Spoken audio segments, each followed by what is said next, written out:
Cruise news. A travel advisory has been issued for one popular cruise destination. This was sparked by crime and healthcare concerns. I'm going to get you the information that you need to know. Plus, I have the top 10 cruise news updates to get you fully up to speed, and I'm going to get you the information fast coming up.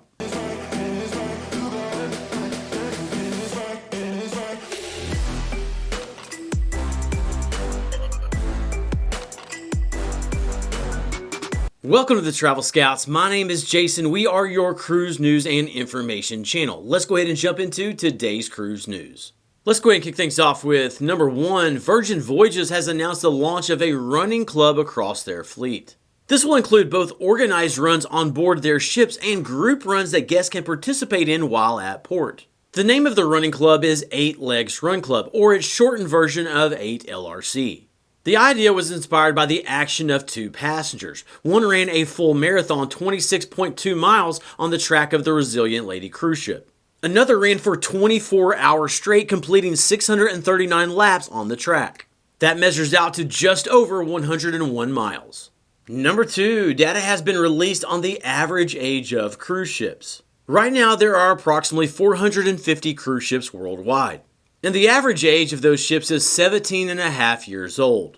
Now, while there are many new ships with more than 1 out of 4 entering service in just the last 5 years, there are still many old ships. The oldest vessel still in service is the 𝗔𝗂𝗏, which launched in 1931. Moving on to number 3, we have a hurricane season update. There are currently weather systems of concern in both the Atlantic and Pacific. Let's start in the Atlantic.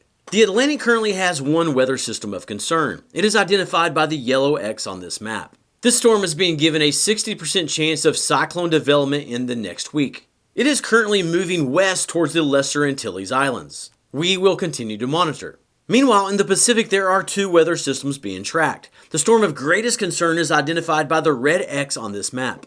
That storm is being given a 90% chance of cyclone formation in the next 48 hours. Right now, the system is expected to move northwest, running parallel to the coastline of Mexico. Next, number 4, 2 passengers were left sobbing on the dock because they did not have the documentation needed to cruise. This woman and her 15-year-old granddaughter were doing a transatlantic sailing on Cunard's Queen Mary 2.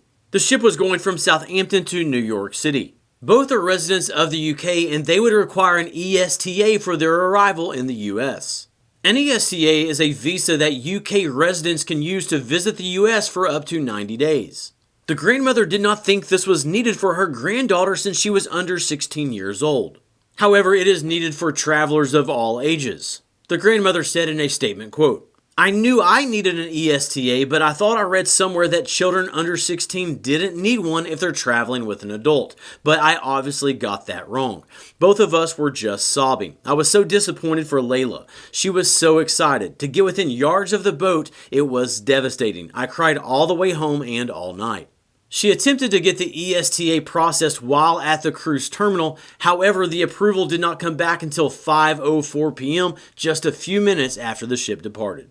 Then number 5, Royal Caribbean's Icon of the Seas cruise ship is beginning to receive mixed reviews. The Icon is the largest cruise ship in the world, and it launched in January of this year. Kelly and I were on the inaugural sailing, and it was great. However, that sailing was only at 80% occupancy, so we did not have to deal with a crowded ship. Occupancy level is measured at a double occupancy status. That means 2 people per stateroom. The Icon of the Seas has 2,805 staterooms, so 100% occupancy means 5,610 passengers are on board. However, cruise line CEO Michael Bailey has announced that the Icon now sells at 132% occupancy. That means it is now cruising with more than 7,400 passengers on board. That is 3,000 more than were present on the inaugural voyage. And the crowded nature of the ship is beginning to impact how it is viewed by passengers. The Icon's rating on Cruise Critic is 3.6 out of 5. The rating on TripAdvisor is 3 out of 5. And reviews on both sites note the crowded nature of the ship. Okay, we have 5 cruise news pieces remaining, including the top headlines of the day, but now it is time for our fast mid-show check-in. In the last video, I asked you which is worse, packing for a cruise or unpacking after a cruise. I received input from more than 5,000 of you, and here are the results. 37% of you thought that packing for a cruise was worse, while the majority, 63%, disliked unpacking after a cruise. Thanks for your input, and there were some great comments as well. Now let's get into today's question. The news piece on the icon got me to thinking about the super large cruise ships. So my question for today is, are you a fan of the super large mega cruise ships? Chime in down below with A for yes, B for no, or C, you are fine either way. Chime in down below with where you stand on that. I will look forward to reading your input, but now on with the cruise news. Number 6, Disney Cruise Line has revealed the home port for its new ship, the Disney Destiny. The Disney Destiny is scheduled to debut in late 2025. And when it does, Disney has announced that it will be doing year-round sailings from Fort Lauderdale. It will join the Disney Magic cruise ship, which began sailing from Port Everglades in November. Port Everglades and Port Canaveral are currently the only two locations where Disney home ports year-round. Number 7, Carnival Cruise Line has announced that they will be returning to the original recipe for fries at Guy's Burger Joint.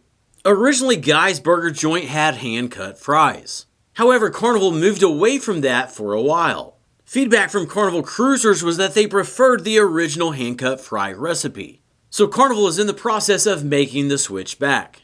This was confirmed by Carnival Cruise Line brand ambassador John Hild. He said, quote, "For those of you commenting about the fries, you may have noticed that on some ships, we have returned to the original recipe hand-cut fries, and we'll be doing this throughout the fleet in the days and weeks ahead. Cheers to Richard, our Senior VP of Food and Beverage, for listening to you." Moving on to number 8, one of the most popular themed cruises will be embarking on its last voyage next year. The Golden Girls themed cruise has been a favorite among some cruisers for many years, but it has been announced that next year's voyage will be the last. The sailing will take place on the Celebrity Reflection cruise ship. The cruise will embark from Port Everglades on March 9th.